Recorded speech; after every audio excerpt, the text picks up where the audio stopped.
let's get back in here and see what I can do about getting this out of here.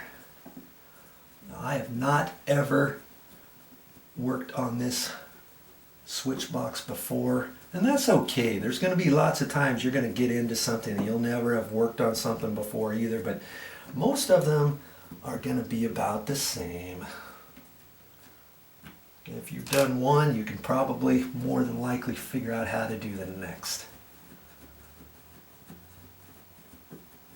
I got just a little screwdriver here, and I'd rather use a hand operated screwdriver. Yes, that's what this is, instead of a battery operated drill to power those out. Now see, nothing's happening here because this is still painted in here, and I got to be careful because I don't want to go up too far. I don't want to just rip it off the box or anything. Okay, I'm just gonna take my time with this. Paint has gone all the way back behind there. Okay. Boy. See, they took the cover plate off and they painted everything here first. Then they put the cover plate back on and painted some more. I'll tell you. See? Okay. Now I can just be careful with this, and I've got to kind of take a look at this and see what's going on. Boy, they didn't give me much room with it, did they? Usually they strip this wire back and everything, but they just kind of hooked it up and then they pushed this back into the box. See how that is freely going? That should be mounted properly with a staple within 6 inches of the metal box before they installed the sheetrock. And I can tell this is not a cut-in box because they've got it nailed to the side of here. They actually got the side of this metal box pushed out of the wall even, you know.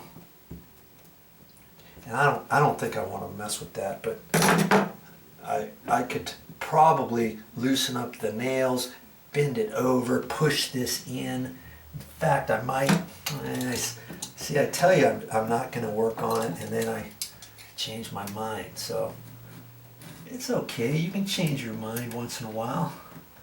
Wise man changes his mind, a fool never does. That's my pop's saying. And I've kind of adopted that as my own. See how that can kind of flexes already. And let's see what I can do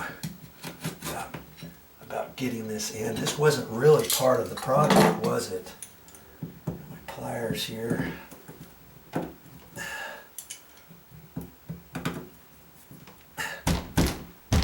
Last thing I want to do is poke a hole through the sheetrock.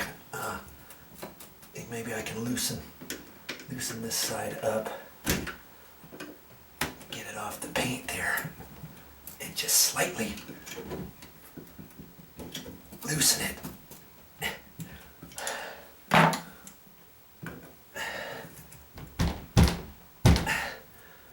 See, I almost have that flush just by finagling it around a little bit. I better be careful. Last thing I want to do is goober up this whole thing. Okay, that's a little better. Okay, so this is an old plug, but there's a screw on this side and there's a screw on the other side. Okay, and that's it. And so I'm going to hook it up the very same way.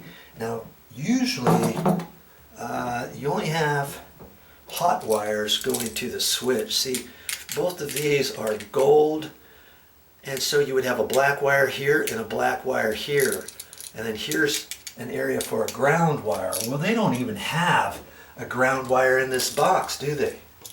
See, this is an old piece of romex, and it only has a black and white wire in it. There's no ground wire in there. So that tells you this building's pretty old, and what their thought was is they probably have a bare copper wire, a continuous copper wire going from each metal box in the house, zoop de zoop de zoop de zoop, and they did all that on the rough framing, and that way it was easy to zip it from one box to the next, and then they would attach it somehow to it, and then they would continue that bare copper wire all the way back to the electrical panel, and that's how they grounded everything.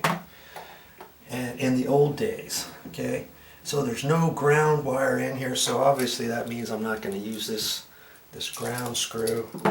And just for the sake of argument, I mean, you could take this ground screw out, let's say, and save it, or you could screw it in and just get it out of the way. But for the sake of argument, let's, you know, I always like to kind of save things, because maybe sometime in the future you get to an area and you need a ground screw. Hey, there's a ground screw missing, and you think, hey, I got one, because you saved it. You go to the store, it's hard to buy just one ground screw. You might have to buy 10 in a bag or something. Okay. And I guess that another thought was you could install ground wire from the ground screw and then attach it to the metal box somehow. But you know what? It's not going to be any different than these other switches, is it? Because there's nothing on these, so I'm not going to worry about it. Okay. So we're ready for the next